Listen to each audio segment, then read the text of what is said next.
Funny lady comes to the stage. She's been on Sex and the City. She's a favorite here. Give it up for Dina Pearlman, everybody. Clap for Dina Pearlman.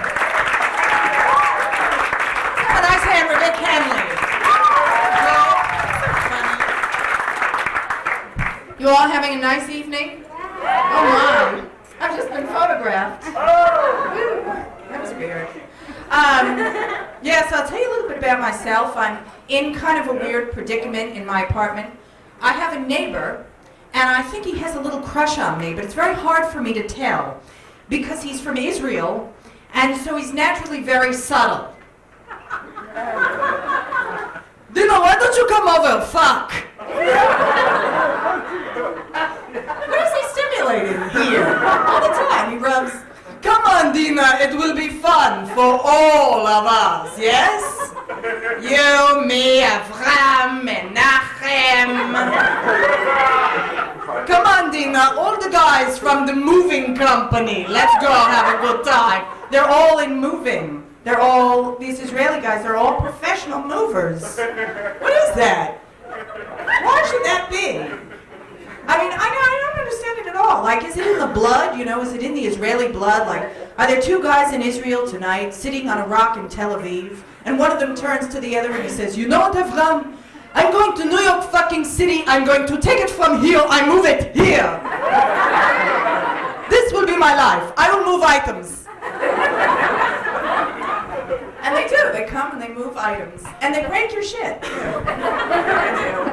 That's all right. You don't say anything because you're afraid of them. I know I am. I'm afraid of... I don't know. I've been thinking about the Israelis a lot because there's so many of them in my building. And as a matter of fact, a good friend of mine, she has a room, you know, available in her apartment, and she wants to rent it to this Israeli guy. And I told her, I said, you know, I'm Jewish. And I said to her, they're not like American Jewish guys, you know. They're not like Mitchell and Stewie, you know, your accountant. And they're not like that. They're like real sexually aggressive kind of guys. I said, listen, you're going to get a knock at like 2 o'clock in the morning. You know, the knock like, listen to me, please. Let me inside your bed, please.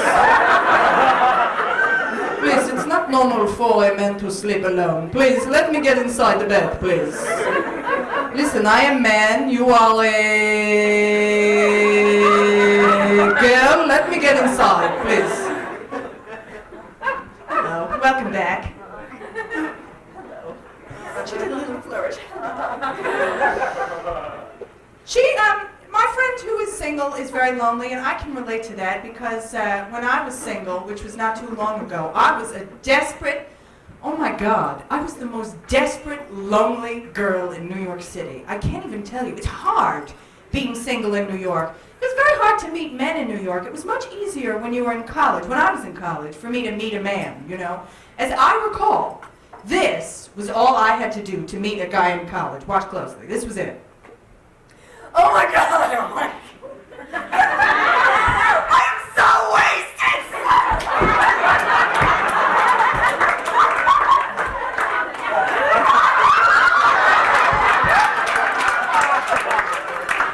That was it. No, that was really it. How's that going tonight? You doing all right? I mean, that was it. That was really it. You know, you can work that at 25. You can still pull that off at 25. At 35, it's not cute. At an office party. When you're the caterer. Good. Doesn't bode well. But I dated. Oh, I left no stone unturned, ladies and gentlemen. Any single women in the crowd tonight? Any single? It's hard, isn't it? Ow! Look at her. Another flourish. Ow! Yeah, you're single, are you? It's hard, isn't it? It's terribly hard, and it's lonely, and you go out with, listen, you go out with every single man who asks you. I went out with men. You leave no stone unturned, honey. Anyway, it's St. Patrick's Day. After the show, you get out there. There's all kind of good-looking firemen pissing in the street. I'm telling you what. Oh, and you know, they're nice-looking guys, too. They're sons of bitches, but they're nice-looking guys. Whew, tell you what. Anyway, but I never dated a fireman, but I went out with a lot of different men from all over the world, you know. I went out with an Italian man for a while. European men, they try to pay you a compliment, but it always comes out as a terrible criticism somehow. Well, it does, you know. Guy said to me, he said, Dina, you know why I like you? Because you're a little fat. Oh, thanks, Giuseppe. Thank you for saying that to me. That hurt my feelings. So I do like friends set you up on blind dates. You get that, the blind dates? Maybe not so much you. Well, anyway, I have someone wonderful for you. No, I'm only kidding. No. Well, I went out. I did a lot of blind dating, and there's one guy I really liked him, but he didn't like me back, and I should have known he was trouble because his name was Bill Bloom. And what does that sound like? It sounds like the subway doors closing. Bill Bloom.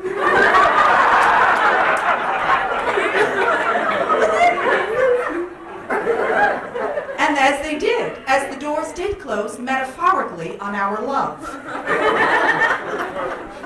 But as I say, I am married. A good friend of mine is getting married in 2 weeks. And I have to be a bridesmaid. Thank you. Oh my God, I dread it so. I'm dreading it. Your friends, has anyone here ever had to be a bridesmaid? A fucking bridesmaid. I'm a maiden. I'm a sweet maiden. I have to be a bridesmaid in a wedding. Your friend calls you on the phone and she's all excited that you get to be a bridesmaid in her wedding. You know, and you really have to match her glee. You know? Oh my God! I get to spend $300 on a dress that you picked out that makes me look as fat as you do!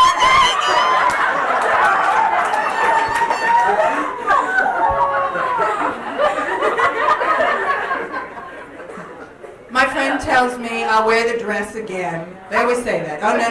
This one's really nice. You'll wear it again. And you will. You will wear it again if you take a job at the auto show, perhaps. Because, listen, you get 5 women in the exact same dress. What is that about, really? It's to see which woman is the fattest. That is the whole purpose. You know it, because everybody in that church, they're all sitting there and they're all craning their necks as they start playing that annoying music. They're craning their necks to see who's the fattest. Oh my God, she's so, oh look at her sister, she's so fat, oh shit, her best friend's so fucking fat. I'm just gonna stand at the back of the church and be like, hi everybody, I'm Dina Pearlman, I'm the 3rd fattest, okay? I have some problem areas, which you can see very clearly because we're all wearing exactly the same thing.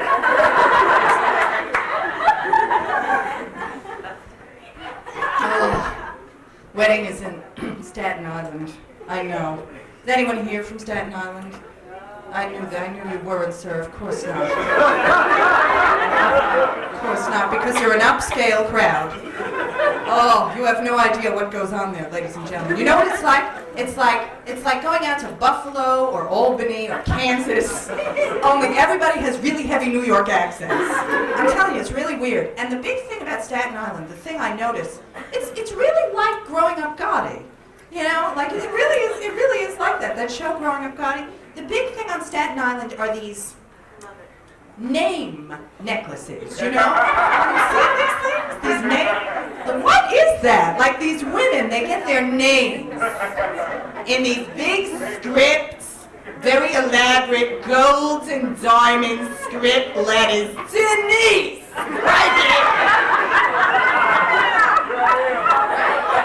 I'm Tina! Fuck you! Okay, all right, you're Tina, yeah. It's good to be Tina, yeah. Get a fucking plate made out of it. Wear it around your neck, Tina.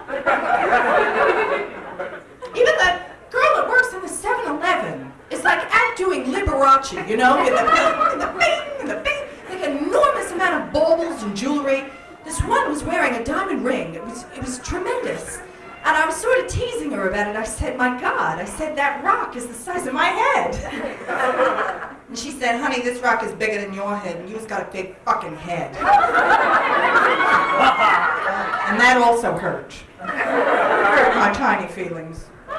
But, you know, I try. I have things I like to do. You know, I like to stay home a lot. I like to watch those old movies. I'm a little obsessed with the old movies from the 1940s.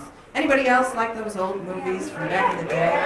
Oh, I love them because People spoke so differently back then. It's like, no, it's true. It's like they were totally like speaking a completely different language. Like nowadays, you'd say to your friends, like, "Hey, let's go to the comic strip," you know? But back then, you'd never say that. You'd look at your friends and you'd say, "Say, kids, what do you say we go out for a night out on the town?" Which is a completely different way of speaking. Or like if you're flirting, you know, with men, if, I don't know, nowadays you go up to a guy and you go, "Oh my God, I'm so wasted." Especially tonight. But, honey, you have no idea. Oh, by now? Oh yeah, by now they're shirtless, for sure. But back then you'd never do that. You know, you'd walk up to a bunch of men standing on a street corner and you'd say something like, "How do you do, boys? My name is Polly Malloy." "Gee, I don't know. I like a ride in an automobile and a sarsaparilla soda just fine." "So, what do you say, fellas? Any takers?" And the men would go crazy, you know? Men all be like, "Oh, that Polly Malloy, she's swell. I'd like to take her to a picture show, and how?"